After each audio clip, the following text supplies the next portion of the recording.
Okay, here we are on the fourth video of frequently asked questions here on Shooting It Straight. And generally, these questions come to me from friends, viewers, or some law enforcement officers that I still know.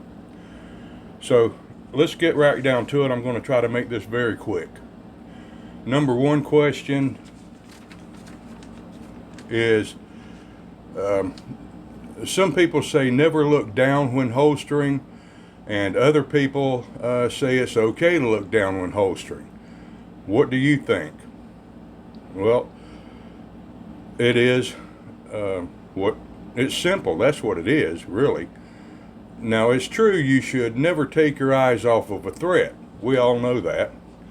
However, if you're holstering, you should have already incapacitated any threat anyway.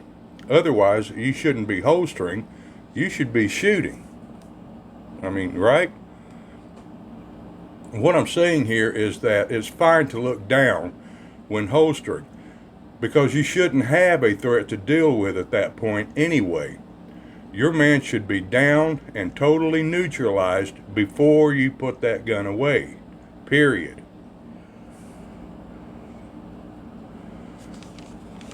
Now, what's the difference between Hornady critical duty and Hornady critical defense ammo? Or are they both the same? Well, there is a difference. Now, you may hear that the critical duty you may hear it described as the law enforcement version, and the critical defense load described as the civilian version. Now, the reason is that the critical duty bullets have a higher percentage of antimony, or tin mixed in with the lead.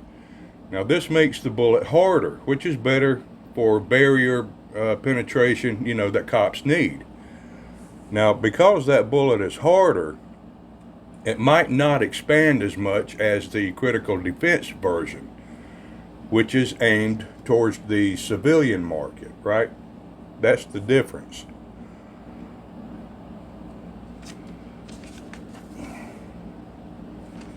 Okay.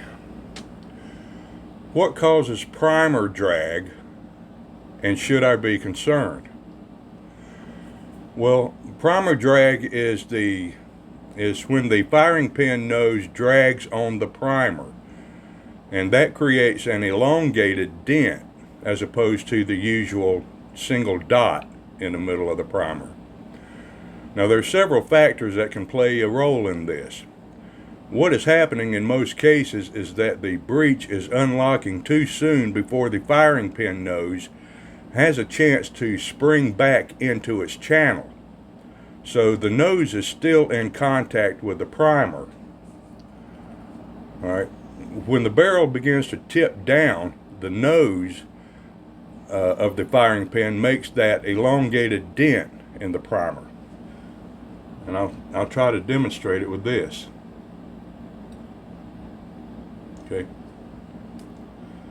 This would be the firing pin nose.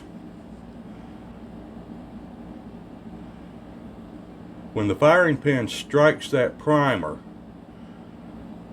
and it ignites, the barrel, the typical Browning tilting design here, it starts to tilt down.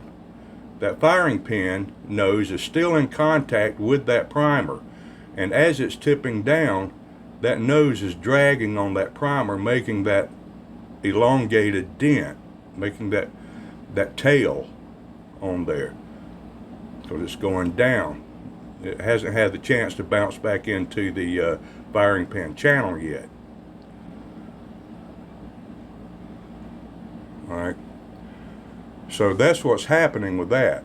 Now, a weak or light firing pin spring or a light or weak recoil spring could cause that. If the mass or weight of the slide is too light, it could cause it also. And sometimes plus P loads can cause it in some guns. Now all of this basically means that the slide and barrel lockup is unlocking faster than it should, because there is less resistance to the impulse of the fired cartridge, right? Now it can happen with any semi-auto handgun, but it seems to happen more frequently with compact and subcompacts because of the lighter slide, and it has to, the speed in which that slide has to work within. Now the only exception to that I'm aware of anyway is the Sig P220 and the P245. Now they were designed specifically to have the inertial type firing pin made heavy enough to remain at or slightly forward of the firing pin opening in the breech lock through the process of firing, unlocking, then extracting the cartridge case. Now that was intended to prevent dirt and other debris from collecting in the firing pin channel over an extended shooting period. So that's what that is, and that's what causes that for the most part. Now let's see if there's actually something we should be worried about. Now in past years, that would indeed cause a problem. Fairly frequently the tip or the nose of a firing pin would fracture, it would chip, or I've seen them completely break off altogether. However, most modern day pistols of high quality have overcome that problem by using a stronger steel when they're making the firing pins, and or better hardening processes of that steel, and or better and more durable designs of the firing pin itself, and in some cases all three of those things. It's been many years since I've seen any of these problems emerge. However, I have seen some noses of the firing pin deformed because of this. So in modern high quality firearms, I don't really think it's an issue at all. Now if you have an older gun, for example an old 1911 from the 1970s or earlier, I would probably inspect the primers and check that firing pin fairly often. Or you can just switch to a Wilson Combat bulletproof firing pin. Alright.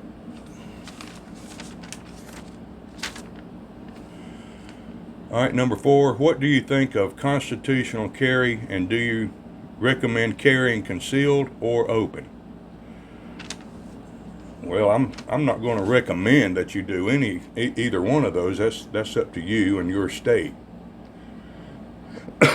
Now, I've always thought that nonviolent citizens had the right to carry a handgun long before the term constitutional carry ever existed, and that the Second Amendment affirmed that right. Now, the Constitution doesn't give us any rights at all. Our rights are natural rights, and they are given to us at birth as a free human. That's where our rights come from.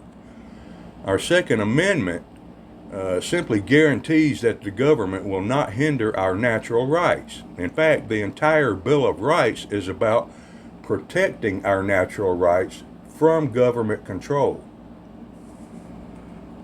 And I'm thrilled to see that most states now have constitutional carry as a law.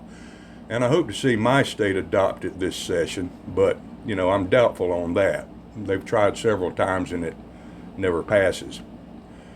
Not that it really matters to me, because the Second Amendment already says it's legal to carry or to bear arms, and bear arms means to carry. It already says you can do that in public, and there's no mention of requiring a permit or other governmental permission slip in the holdings or in dicta. So now, as far as carrying concealed or carrying open question goes, just personally, I much prefer the concealed carry mode. I just don't want to make myself a possible target for any bad guys by flashing my gun around. All right, I don't want to advertise that, and I don't want to upset those other people who may be timid or afraid of guns, or those guys that walk up to you and say, "Hey, can I take a look at it?" I don't need that bullshit. Okay. I just don't see the purpose or reason for open carry. I'm not the center of attention type of person. I don't want to be noticed. I'd rather be the quiet guy in the background type. That's my preference. And I think the last one here.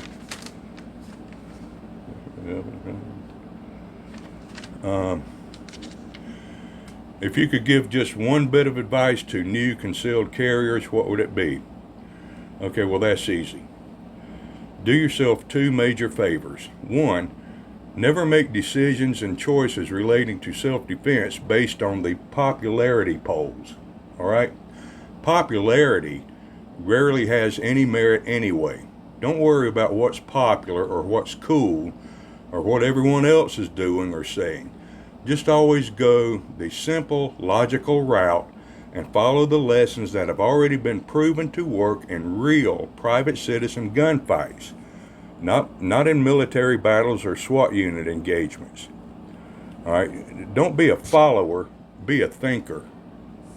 And two, be extremely careful when trying to learn anything from YouTube gun channels. Believe me, I hate to bash it like I do, but it's been my observation that most, not all, mind you, not all, but most, YouTube trainers and other channel hosts don't know half of what they're talking about or teaching, even on the large channels. The good news is that there are several very good channels and instructors on YouTube today. You just have to know who they are. But, if you follow these two simple guidelines, you'll be on the right path. And once you find your correct training sources, just remember to practice often. Okay? All right, that's about all I'm able to do today. Thanks for watching. I hope you found some measure of value from this video. Keep watching for more from me, Antonius, here on Shooting It Straight. So until we meet again, buonasera.